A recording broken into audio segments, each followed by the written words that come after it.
ಮದ್ದೂರು ವಿಧಾನಸಭಾ ಕ್ಷೇತ್ರದಲ್ಲಿ ನಮ್ಮ ಸರ್ಕಾರದ ಸಾಧನಾ ಸಮಾವೇಶವನ್ನ ಮಾಡ್ತಾ ಇದ್ದೇವೆ. ಇವತ್ತು ಮದ್ದೂರಿನಲ್ಲಿ 1,146 ಕೋಟಿ 72 ಲಕ್ಷ ರೂಪಾಯಿಗಳ ಅಭಿವೃದ್ಧಿ ಕಾರ್ಯಕ್ರಮಗಳಿಗೆ ಚಾಲನೆಯನ್ನ ಕೊಡ್ತಾ ಇದ್ದೇವೆ.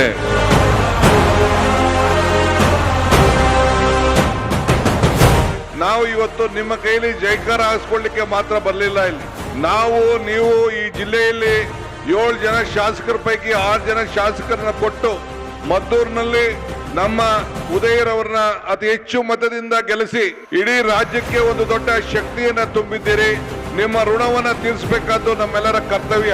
ಈ ನಿಟ್ಟಿನಲ್ಲಿ ಇವತ್ತು ನಾವೆಲ್ಲ ಅನೇಕ ಯೋಜನೆಗಳನ್ನ ಇವತ್ತು 1,000ಕ್ಕೂ ಹೆಚ್ಚು ಕೋಟಿ ರೂಪಾಯಿ ಅನುದಾನವನ್ನ ನಿಮ್ಗೆ ಕೊಟ್ಟು ನಿಮ್ಮ ಅಭಿವೃದ್ಧಿಗೋಸ್ಕರ ಕೆಲಸವನ್ನ ಮಾಡ್ತಾ ಇದ್ದೇವೆ. ಕೊಟ್ಟ ಮಾತನ್ನ ಇವತ್ತು ನಾವೆಲ್ಲ ಉಳಿಸ್ಕೊಂಡಿದ್ದೇವೆ.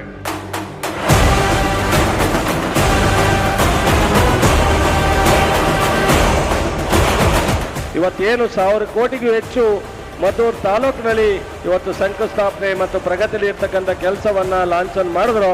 ಅದೇ ರೀತಿ ಇಡೀ ರಾಜ್ಯದಲ್ಲಿ ಅದು ಲೋಕೋಪಯೋಗಿ ಇಲಾಖೆ ಇರ್ಬೋದು, ಪಂಚಾಯತ್ ರಾಜ್ಯ ಇಲಾಖೆ ಇರ್ಬೋದು, ಕೃಷಿ ಇಲಾಖೆನಲ್ಲಾಗಿರ್ತಕ್ಕಂಥ ಬದಲಾವಣೆ ಇರ್ಬೋದು, ಆರೋಗ್ಯ ಇಲಾಖೆಯಲ್ಲಿ ಬದಲಾವಣೆ ಇರ್ಬೋದು, ಅಥವಾ ನೀರಾವರಿ ಇಲಾಖೆನಲ್ಲಾಗಿರ್ತಕ್ಕಂಥ ಸಮಗ್ರ ಅಭಿವೃದ್ಧಿ ಇರ್ಬೋದು. ಬಹುಶಃ 4,000 ರಿಂದ 5,000 ಕೋಟಿ ಇವತ್ತು ಈ ಜಿಲ್ಲೆಗೆ ಕಳೆದ 1-2 ವರ್ಷದಲ್ಲಿ ಅಭಿವೃದ್ಧಿ ಸರ್ಕಾರದಿಂದ ಆಗಿದೆ ಅನ್ನೋದಕ್ಕೆ ಇವರಿಬ್ಬರೂ ಸಹ ಅದರಲ್ಲಿ ವಿಶೇಷವಾಗಿ ಕಾರಣ. ಒಬ್ಬ ಶಾಸಕರಾಗಿ ಎಲ್ಲ ಪ್ರಯತ್ನವನ್ನ ಈ ತಾಲೂಕಿಗೆ ಮಾಡಿದ್ದಾರೆ ಅನ್ನೋದನ್ನ ನಾನು ಈ ಸಂದರ್ಭದಲ್ಲಿ ಹೇಳ್ತೀನಿ. ಕಾವೇರಿ ನೀರಾವರಿ ನಿಗಮದಲ್ಲಿ ಮಂತ್ರಿಗಳಾಗಿ DK ಅವರಿದ್ದಾರೆ, ಅಲ್ಲಿ ಬೋರ್ಡಿನ ಚೇರ್ಮನ್ ರಾಗಿ ಸಿದ್ದರಾಮಯ್ಯನವರಿದ್ದಾರೆ.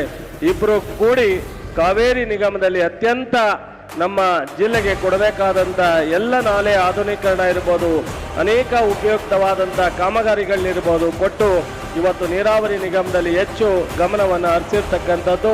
ಇಬ್ಬರಿಗೂ ಸಹ ನಾನು ವಿಶೇಷವಾಗಿ ಜಿಲ್ಲೆಯ ಜನರ ಪರವಾಗಿ ನಾನು ಅಭಿನಂದನೆಯನ್ನು ಸಲ್ಲಿಸಲಿಕ್ಕೆ ಇಚ್ಛೆಪಡ್ತೀನಿ. ಇವತ್ತು ಈ ಮದ್ದೂರಿನ ಕಾರ್ಯಕ್ರಮ ಇತಿಹಾಸದಲ್ಲಿ ಬರೆದಿರ್ತಕ್ಕಂಥ ಕಾರ್ಯಕ್ರಮ.